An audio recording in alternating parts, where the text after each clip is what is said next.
चलो, आज मैं लेके चलता हूँ एक ऐसी जगह पे, जो है तो हमारे देश का एक छोटा-सा गाँव, मुश्किल से 600-700 घर होंगे, मतलब 600-700 फैमिली होगी। पर ये है तो छोटा-सा गाँव, पर इतना अद्भुत, इतना सुंदर है और उसकी पहचान जो है ना, वो आपको इतना कन्फ्यूज़ करेगी और उतना इम्प्रेस भी करेगी। हाँ, ये गाँव जो है, वो बद्रीनाथ के पास माना वैली में स्थित है और ये जो गाँव है आप जिसका नाम है Mana, the first village of India from the side of India and the last village of India from side of the Tibetan region from China. तो इस गांव में आपको लेके चलने वाला हूँ।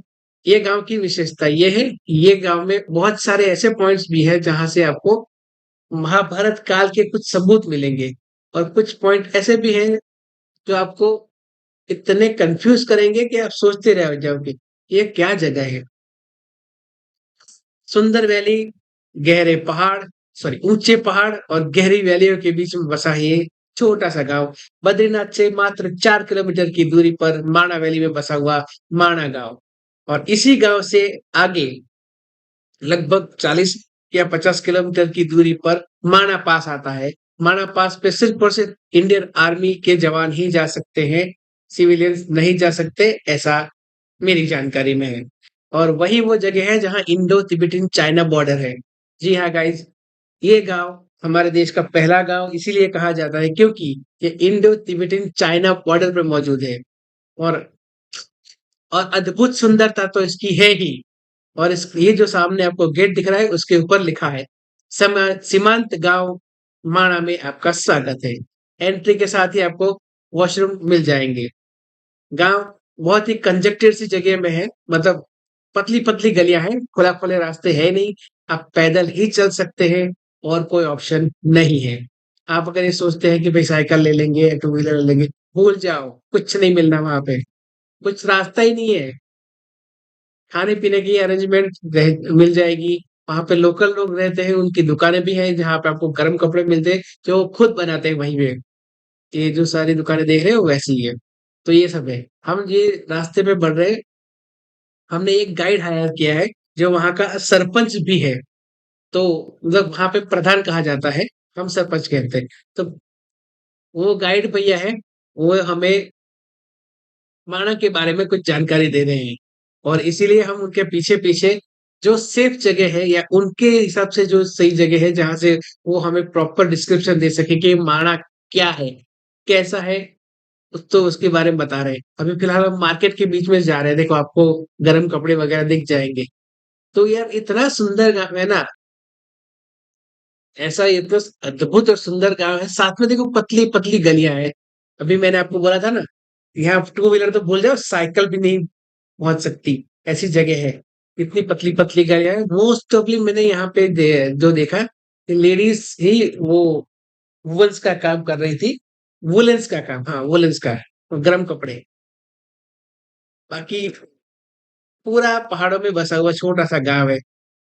आप आगे बढ़ हम आगे बढ़ रहे हैं, देखो, आप समझ सकते हैं पतली-पतली गलियों में से जाना कैसा लगेगा और देखो बाहर का नज़ारा, बड़े-बड़े पहाड़ हैं, दोनों। कौन से पहाड़? वो पहाड़ है नर और नारायण पर्वत और इसी 2 पर्वत के बीच में ये पूरी वैली बसी है। नील काला सा अनिल काला और ये सामने के जो पीछे ना आपको ये है नर पर्वत ये आपका नार पर्वत है नर और नार सामने से नरनार पर्वत है अर्जुन कृष्ण का तपस्या के तब से नरनार पर्वत है जोशीमठ का सुना आपने नरसिंह जो जोशीमठ में नरसिंह भगवान जी है जो बद्री विशाल की स्थापना पूजा होती है नरसिंह भगवान जोशीमठ में बद्री विशाल के नीचे एक अलग नंदा संगम है यहाँ पर आपने 5 प्रयाग का नाम सब प्रयाग इंडिया का लास्ट प्रयाग है केशव प्रयाग जोशीमठ में विष्णु प्रयाग और अलकनंदा का धौली गंगा का संगम है। तो जोशीमठ के ऊपर एक नरसिंह भगवान है, उसकी स्थापना पूजा बद्रीनाथ होती, उसके नीचे एक हाथी पर्वत है, उसका हाल बिल्कुल सुई की तरह हो गया। जिस दिन वो हाथ टूट गया नर नारायण आपस में मिल जाएंगे, फिर बहुत से बद्री निर्माण होता है। 50 साल 100 साल का भी इस पहाड़ के पीछे केदारनाथ है। कहते थे कि बद्रीनाथ और केदारनाथ एक 10 सेकंड में पूजा पुजारी कर रहा दोनों जगह दीपक जलाता था। उसने एक बेर का फल चौदह कर दिया, तब से बद्रीनाथ केदारनाथ अलग अलग बोल बद्री महाराज की अब हम फिर से उनके पीछे-पीछे चल पड़े। अब आगे एक पॉइंट और आएगा, जहाँ वो हमें कुछ जानकारी देंगे, जो उनके ही मंदिर के बारे में है। तो सुनते हैं। अच्छा अच्छा अस्सलाम सर महाराज जी मंदिर के अंदर क्या आप देख सकते हैं नहीं बद्रीनाथ के अंदर जाओगे तो वहां पर बद्री में जाके भाई इस रुपये आप एक बार बोलो ना प्लीज बद्री साहब के भाई है हम इनकी पूजा करते हैं। अगले महीने ये मंदिर खुलेगा तो यहाँ पर 6 महीने पूजा चलेगी। जो बद्रीनारायण जी है उनके नीचे गर्म पानी का स्रोत है, वो कुदरती निकलता है वहीं से पर घंटाघर और घंटाघर के भाई का नाम है कुबेर जी। और यहाँ पर माता बद्री विशाल की माता का नाम है माता सितंबर में मेला लगता है, वहाँ पर बद्री विशाल की रावण की पूजा करने आते हैं। बोल बद्री विशाल महाराज की उत्तराखंड की। भाई एक सरप्राइजिंग बात बताता हूँ, यहाँ पे 5G है, वो भी फुल पावर, फुल कवरेज के साथ 5G है। अच्छा देखो, पतली गलियों से आखिरकार किसी खुले मैदान जैसे खुले रास्ते में आए हैं, देख रहे हो? हाँ ये, और यहाँ पे फुल 5G कवरेज है, फुल नेटवर्क है, और पूरा बॉर्डर एरिया है ना, इसलिए। हम्म और हम चले ही जा रहे हैं, चले ही जा रहे हैं, पता नहीं कहाँ। शायद हम गणेश गुफा की ओर जा रहे हैं, तो गणेश गुफा के बारे में बताता हूँ। आप आगे वो गाइड भैया बता देंगे, उसके बाद मैं बताऊंगा गणेश गुफा में क्या क्या है। तो दर्शन भी कराऊंगा। वैसे दर्शन करना, फोटो वीडियो अलाउड नहीं है। यहाँ पर साइड में, यानी मेरी लेफ्ट साइड पे आपको दिखेगा केशव प्रयाग, जो 5वां प्रयाग है। और वही सामने देखो इनके घर, माना के घर, और वहां लेडीज काम कर रही है। ये देखो यहाँ पे लिखा है संगम व्यू पॉइंट। ये इसी पॉइंट से आप जो है केशव प्रयाग को बहुत बारीकी से, बहुत नजदीक से देख सकते हैं। जैसे रुद्रप्रयाग और देव प्रयाग को हम देख पाते हैं, बिल्कुल वैसे ही। तो ये रहा केशव प्रयाग, जहां पर सरस्वती नदी और अलकनंदा का नदी का संगम होता है, और आगे वो अलकनंदा बन के आगे बढ़ जाती है। क्योंकि सरस्वती नदी जो है ना, हाँ, इंटरेस्टिंग बात यह है कि माना अकेला गांव है, और सरस्वती नदी अकेली ऐसी नदी है जो माना में ही शुरू होती है और माना में ही खत्म हो जाती है। फिर वो सीधा प्रयागराज में दिखाई देती है। तो ये है वो संगम केशव प्रयाग। और सामने देखो पहाड़ों के पीछे आर्मी के कैंप्स दिख रहे हैं, क्योंकि ये बॉर्डर एरिया है पूरा का पूरा। तो हाँ, एक और बात, यहाँ ड्रोन अलाउड नहीं है, ड्रोन आप नहीं उड़ा सकते, ठीक है? पहले बता देता हूँ। वैसे हम ड्रोन लेके गए ही नहीं थे, तो हम क्या ही उड़ाएंगे। तो ये कुछ है मैटर। अभी देखो इनके घर भी देखो, छोटे-छोटे हैं पर 2 मंजिला है। और वो सामने वैली में से सरस्वती नदी आती दिख रही है। और वहीं उसी कॉर्नर पे आपको ना स्वर्गारोहिणी द्वार भी दिखेगा, जो मैं इसी वीडियो में आगे आपको दिखाऊंगा।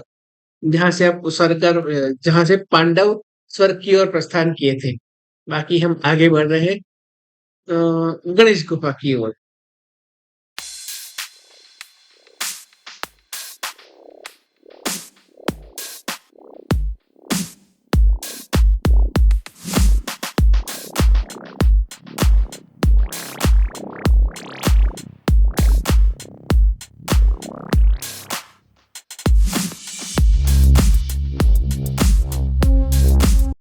माणा में हर गली और हर चौराहे पे आपको ना इस ऐसी सुंदर सुंदर दुकानें तो मिलेगी, साथ में सुंदर सुंदर ग्रेफिटीज दिखेगी। अब ये मत पूछना ग्रेफिटी क्या होता है। हाँ, तो मैं बता ही देता हूँ ना। ग्रेफिटी मतलब एक जो दीवारें होती है उसको कलर करके सुंदर सा लुक दिया जाता है, उसको ग्रेफिटी कहा जाता है। जिससे कि वो दीवारें गंदी ना दिखे और कोई उसे गंदा भी ना करे। और सामने ऊंचाई पे जो दिख रही है वो ब्यास गुफा है। फिलहाल देखो ये रही सुंदर सी आकृति, देखा? हाँ, और उस सामने जो पीली ध्वजा दिख रही है वो गणेश गुफा है। अभी हमें फिर से हमारे गाइड भाई साहब कुछ बताएंगे जानकारी, तो हम पहले जानकारी ले लेते हैं। हाँ बहुत बद्री साल महाराज की। एक्चुअली यहाँ पर वेद व्यास और गणेश जी ने 4 वेद 18 पुराण लिखी थी महाभारत। जो वेद व्यास जी थे वो मद्रास के थे, वेद व्यास जी के राइटर थे। उनको ये अच्छा लेख चाहिए था तो उन्होंने गणेश जी को आह्वान दिया, क्योंकि गणेश जी बहुत तेज रफ्तार में लिखते थे। 4 वेद 18 पुराण वेद वसत वेद, तभी तो हर घर पे महाभारत होती है, पूरा वर्ल्ड पूरी दुनिया में महाभारत हो रही। तो सबसे पहले गणेश जी ने मोर की कलम बहुत गिरते, 4 वेद 18 पुराण महाभारत लिखी गई। और वेद व्यास जी 150 में जिसे बोलते थे, 30 मीटर में गणेश जी नीचे महाभारत लिख रहे थे। तो वेद व्यास जी थे वो मद्रास के थे, वेद व्यास जी। और 1500 वर्ष में वल्लभाचार्य जी पैदल गए थे, तो वेद व्यास जी गणेश जी लिख रहे थे। तो सरस्वती माता वेद व्यास जी से ज्ञान मांग ली थी कि मुझे ज्ञान दे दो। तो व्यास जी ने कहा सरस्वती को, मैं ज्ञान तब दूंगा जब अपनी पानी की आवाज कम करोगे। हिंदू धर्म की बात थी, सरस्वती ने इतना शोर कर दिया कि गणेश जी का कलम टूट गया। गणेश जी को कहते हैं एक दंत वेद पुराण दास, उन्होंने महाभारत चालू कर दिया। व्यास जी ने कहा सरस्वती को, मैं तुझे शराब देता तो यहाँ से लुप्त होके त्रिवेणी घाट, गंगा यमुना इलाहाबाद। तो सरस्वती यही दिखी, उसके बाद गंगा यमुना त्रिवेणी घाट में चले गए। नंद प्रयाग, देव प्रयाग, कर्ण प्रयाग, इंडिया का लास्ट प्रयाग माना गाँव में केशव प्रयाग पड़ता है। और जो जोशीमठ में है, जोशीमठ में जो बद्री विशाल की स्थापना पूजा होती, वो नरसिंह भगवान जोशीमठ में होती। और जो ये नर नारायण पर्वत दिख रहा है ना आपको, ये नर, ये नारायण पर्वत है। इसके महत्व की जोशीमठ के नीचे एक हाथी पर्वत है, विष्णु प्रयाग, उसका हाथ बिल्कुल सुई की तरह हो गया। जिस दिन वो हाथ टूट गया, नर नारायण आपस में मिल जाएंगे, फिर बहुत से बद्री नारायण चालू हो जाएगा। क्योंकि बीच में जोशीमठ में दरारें पड़ रही थी। ये हो गया आपका ब्यास गुफा, गणेश गुफा। भीमपुर से जब 5 पांडव लोग जब स्वर्ग जा रहे थे, उनके जो पत्नी थी द्रौपदी, वो सरस्वती नदी को पार नहीं कर पा रही थी, क्योंकि इसका पानी का भाव देखकर द्रौपदी डर गई। 5 पांडवों में भीम थे, जिनके हाथ में 10,000 वाला हाथों में जान थी। उन्होंने एक पत्थर डाला, सबसे पहले द्रौपदी गिरी, नकुल गिरे, सहदेव गिरे, भीम गिरे। अंतिम में जब धर्मराष्ट्र स्वर्ग जा रहा था, तो उनके साथ एक कुत्ता जा रहा था। कुत्ता नहीं, यमराज जी था। वो धर्मराज की परीक्षा लेने जा रहा। एक तो कुत्ते की जांग में बहुत ज्यादा कीड़े लगे। युधिष्ठिर ने ये कीड़ा मर गया, मैं तो नरक आ जाऊंगा। उसने अपने जांग को फाड़ के सारे कीड़े अपने पैर में भरना स्टार्ट कर दिया। ओ मंगल विष्णु कर दे, और कुत्ते को उठा के सीधा सतोपन तालाब में डाल के उसका जख्म साफ करके जब वो स्वर्ग की ओर गए, तो उनको पुस्तक विमान मिला, जनता स्वर्ग। 5 पांडवों में से एक ही भाई गया। युधिष्ठिर ने एक झूठ बोला, जिनसे एक उंगली उनकी गली हुई थी। जब वो स्वर्ग की ओर गया, तो यमराज जी ने कहा चलो धर्मराज आओ, स्वर्ग की ओर चलो। युधिष्ठिर ने कहा कि स्तर पर स्वर्ग जाओ, अगर ये स्वयं जाएगी तो मैं भी जाऊंगा। महाराज क्षमा करना, ये स्वयं स्वर्ग नहीं जा सकता। क्यों नहीं जा सकता? जब मेरे भाइयों ने और पति ने मेरा साथ छोड़ा, इस कुत्ते ने आकर कुत्ते कहता धन्य हो, मैं तो तुम्हारे स्वांग के रूप में परीक्षा ले। बोल बद्री विशाल महाराज की जय, बोल उत्तराखंड महाराज की जय। तो हमने गाइड भाई साहब को सुना, ये मंदिर के बाहर का ये लिखा हुआ है, आप पढ़ लेना पॉज करके। और वहां सामने जो एक ऑरेंज कलर का जो ध्वजा दिख रहा है ना, अब हमें वहां जाना है। कहाँ? वो है व्यास गुफा। अच्छा, व्यास गुफा और गणेश गुफा के बारे में थोड़ा सा डिटेल में समझा देता हूँ। जिसने जो हम हमारे गाइड भाई साहब ने बताया, मैं अपने हिसाब से बताता हूँ। तो व्यास जी जो थे, उन्होंने 4 वेद और 18 पुराण के साथ साथ महाभारत भी लिखी थी। महाभारत को 5वां वेद भी कहा जाता है कुछ कुछ केसेस में। तो महाभारत जो है बहुत विशाल थी। और महाभारत की जो कहानी है ना, तो जो उसको लिखने के लिए ना, उनके पास ऐसा सक्षम व्यक्ति चाहिए था, जो इस वार्ता को, इस कथा को, जब व्यास जी बोलते रहे उसी स्पीड पे लिखते रहे, मतलब जिनकी लिखने की स्पीड जो है बहुत तेज हो। तो इस केस में उन्होंने गणेश जी का आह्वान किया और उन्हें इस कार्य के लिए सम्मिलित किए। जब ये लिखाई का काम चल रहा था, जब वो महाभारत की कथा लिख रहे थे, वो सामने देख रहे हुए व्यास पोथी है। कहा जाता है कि वो कभी और जब कल की अवतार आएगा, तो उसको खोल के उसमें से उनका रहस्य खोला जाएगा। ऐसा गाइड भाई ने हमें बताया था। हाँ, तो मैं बता रहा था, ये जो व्यास गुफा है, व्यास जी जब पूरी संस्कृत में पूरी वार्ता कहते थे और गणेश जी लिखते थे। उस सिचुएशन में बीच में सरस्वती माता आ रही थी, सरस्वती नदी। उनको ज्ञान चाहिए था, व्यास जी से मांग रहे थे, पर समस्या ये रहा थी कि उनका जो पानी का शोर था वो बहुत ज्यादा था। उसकी वजह से जो गणेश जी थे, उन्हें लिखने में दिक्कत आ रही थी। उनको सही से सुनाई नहीं दे रहा था, और उसमें से उनकी जो कलम थी वो टूट गई। तो उसके कारण फिर व्यास जी ने उन्हें श्राप दे दिया गुप्तगामिनी का। कहीं-कहीं आपको गुप्तगामिनी शब्द सुनने में को मिलेगा, कहीं-कहीं नहीं मिलेगा। गुप्तगामिनी का मतलब ये होता है कि तुम यहाँ से पाताल लोक में चली जाओ। और यहाँ से पाताल लोक में चली गई, और उसके बाद उनका सीधा-सीधा प्रयागराज में ही दर्शन होता है, जहाँ त्रिवेणी घाट संगम है। वहीं हम देखो, ये जो व्यास जी की गुफा है, उसके ठीक बाजू बाजू में ही है भारत की प्रथम चाय की दुकान। और यही वो जगह है जहाँ आपको कम से कम एक बार तो आना ही बनता है। और गणेश गुफा के व्यास जी की गुफा के बाहर एक श्लोक लिखा था, आप वीडियो में पढ़ सकते हैं।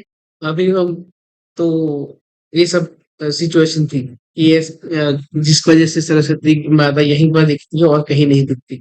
ये देखो, हाँ, शिव जी की कितनी सुंदर मूर्ति बनी है, फोटो बना हुआ है। अभी हम चल रहे हैं आगे। आगे कहाँ पर? अब जो है भीम पुल देखने जाएंगे। अच्छा, भीम पुल के बारे में बता देता हूँ। भीम पुल जब स्वर्ग की ओर प्रयाण कर रहे थे पांडव, तो उनके साथ पांचों भाइयों के साथ उनकी पत्नी द्रौपदी चल रही थी।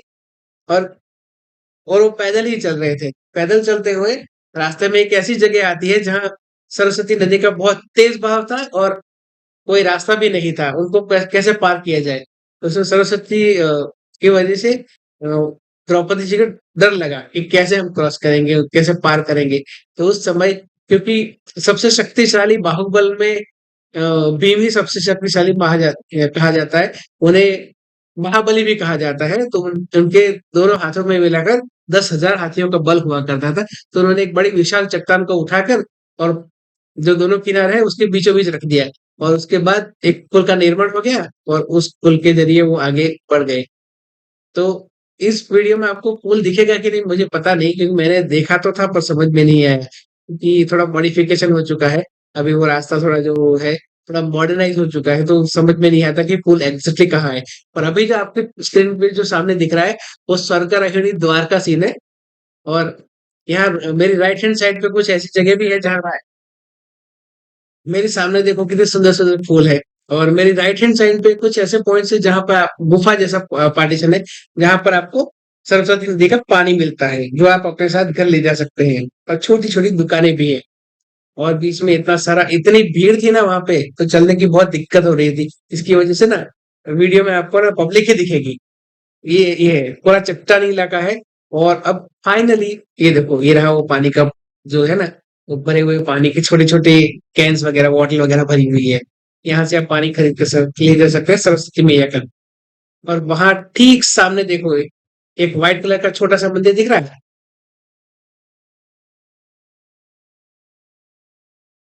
ये, अरे भैया बीच में से हटो। हाँ, ये रहा सरस्वती मैया का वो उद्गम स्थल, जहां से सरस्वती मैया उद्गमित होती है और यहीं पे लुप्त हो जाती है। मतलब इससे आगे सरस्वती मैया आपको दिखेगी तो सिर्फ केशव प्रयाग तक दिखेगी और कहीं नहीं। सामने ये सरस्वती मैया का मंदिर भी है। देखो आप, कितना अद्भुत नजारा है। इसका शोर अगर आप सुनोगे ना तो आप सोचते रहोगे कितना जबरदस्त आवाज है इसकी। और हो सकता है कि इसी कारण से वेद व्यास जी को और गणेश जी को लिखने में परेशानी हुई हो। इसमें कोई दो राय नहीं है। और ये जो जगह है ना, यहीं पर भीम पुल है। पर कंफ्यूजन ये है कि भीम पुल जहां हम खड़े वहां पर है या वहां आगे सामने कहीं है। और सामने एक पत्थर तो दिख रहा है जो भीम पुल जैसा दिख रहा है, पर भी कंफ्यूजन है। पर ठीक है, भी ये कंफ्यूजन कौन दूर करेगा। तो ये है सरस्वती मैया का मंदिर। और हम अब आगे चलते हैं देखने के लिए स्वर्गारोहिणी द्वार। पहाड़ों का व्यूज देखो। पहाड़ के ऊपर चोटी पर सनलाइट गिर रही है, बाकी सब तो ऑलमोस्ट सनलाइट हो लो लाइट हो चुका है। और ऑलमोस्ट 5 साढ़े 5 हो चुके हैं। और फाइनली हम पहुंच चुके हैं स्वर्गारोहिणी द्वार पर। मतलब ये वही जगह है जहां से, मतलब ये वो रास्ता है जहां से पांडवों ने स्वर्ग की ओर प्रस्थान करने के लिए अपनी कदम बढ़ाए थे। और इसकी का, इसका जो है ना डेमोन्स्ट्रेशन करते हुए आपको 6 मूर्तियां भी दिखाई देगी, जिसमें सभी भाइयों के साथ-साथ उनकी पत्नी द्रौपदी का भी यहाँ पे मूर्ति बनी हुई है। एक-एक करके पूरी पीले कलर की है, सोने जैसे कलर की। तो दिखने में काफ़ी सुंदर लगती है और उनकी बहुत विशाल और ऊँची मूर्तियाँ हैं। तो आपको ऐसा लग सकता है और ये हकीकत भी है कि द जो पांडवों का जो समय था, उसमें 12 से 15 फुट के लोग हुआ करते थे, ऐसा मैंने सुना है। और इसके कारण ये मूर्तियाँ भी इतनी ऊँची है तो आपको ऐसा फ़ील हो सकता है। अरे देखो, कितनी विशाल मूर्तियाँ हैं, देखो एक फ्रेम में तो आ भी नहीं रही। देखो, ये देखा? और आखिर के ये सबसे पहली मूर्ति आपको दिख रही है, ये वाली है धर्मराज युधिष्ठिर की। और उनके साथ जो ये श्वान चल रहा है, वो श्वान स्वयं यमराज है। ऐसा इस कहानी में, इस वार्ता में बताया जा रहा है कि जब इन्होंने यात्रा शुरू की तो उनके साथ एक श्वान चल रहा था। संस्कृत में इसको श्वान बोलते हैं, हमारी आम भाषा में इसको कुत्ता कहते हैं। कुत्ता अच्छा नहीं लग रहा है इसलिए। देखो एक फ्रेम में देखो, अब दिखेगा स्वर्गारोहिणी द्वार का जो है व्यू, जिसमें सभी पांडव और यमराज स्वयं दिख रहे हैं। तो ये कुछ था। अच्छा, माणा के बारे में एक छोटी-सी बात कर देता हूँ। माणा जो है, साल में 6 महीने बंद रहता है। जैसे चारधाम यात्रा बंद रहती थी, बिल्कुल वैसे ही। क्योंकि यहाँ भी बर्फबारी होती है और फिर वो पूरा बंद हो जाता है। उसकी वजह से ये माना भी बंद हो जाता है। ऐसा ही सिचुएशन है। फिर भी 6 महीने तक वो खुशहाल रहते हैं। और एक इंटरेस्टिंग बात बताऊँ? 6 महीने तक वो लोग रहते भी हैं, खुशी-खुशी रहते रहते हैं, पर छोटी-मोटी खेती भी कर लेते हैं। मैंने खेती का एक सीन भी देखा था। एक एक जगह पे एक छोटा पार्टीशन मिला था। एक छोटी-सी जगह मुश्किल सी समझो 4 फुट चौड़ी और करीब-करीब 6 या 7 फुट लंबी जगह के अंदर उन्होंने कैबेज की यानी कि पत्ता गोभी की जो है फसल उगा रखी थी। सोचो, मतलब 6 महीने के लिए रहना है, फिर भी 6 महीने तक भी पूरी ज़िंदगी जीनी है भाई। सोच रहे हो? कितना इंटेंस बिहेवियर होगा उनका। कितना अपने काम के लिए, अपनी ज़िंदगी के लिए कितने पैशनेट होंगे ये लोग, तब ये जीते हैं ना। और हाँ, माना देश का आखिरी गाँव नहीं है, ये पहला गाँव है। 2023 तक उसको आखिरी गाँव कहा जाता था और वहाँ पे बोर्ड्स में भी सब हर जगह लिखा था लास्ट विलेज ऑफ इंडिया। और फिर 2024 के बाद उसको फर्स्ट विलेज ऑफ इंडिया कह दिया गया। वैसे देखा जाए तो ये लास्ट गाँव भी है, मतलब आखिरी गाँव भी है। अगर इंडिया की ओर से देखा जाए तो आखिरी है और अगर चाइना तिब्बत के साइड से देखा जाए तो पहला है। इसके साथ-साथ एक माना पास चलता है, पर माना पास तक सिर्फ आर्मी के जवान वगैरह जाते हैं। आर्मी के कॉन्वॉय वगैरह जाते हैं, ऐसा मैंने सुना है। वहाँ और कोई नहीं जा सकता। सिविलियन तो बिल्कुल भी नहीं। तो फिलहाल हम रिटर्न कर चुके हैं, return journey back to the home. Home मतलब होम नहीं, हम होटल की ओर बढ़ रहे हैं और फिलहाल माना से बाहर जा रहे हैं। तो ये देखो चारों तरफ पहाड़ देखो, पहाड़ देख के ना मैं तो बिल्कुल पगला सा गया हूँ ना, क्योंकि ये अलग ही वाइब है, ये अलग ही जगह है। इसको आप फील कर सकते हैं अगर देखोगे तो। ये देखो केशव राय का एक और नजारा आखिरी बार, कि बार बार तो हम लौटेंगे नहीं लौटेंगे पता नहीं।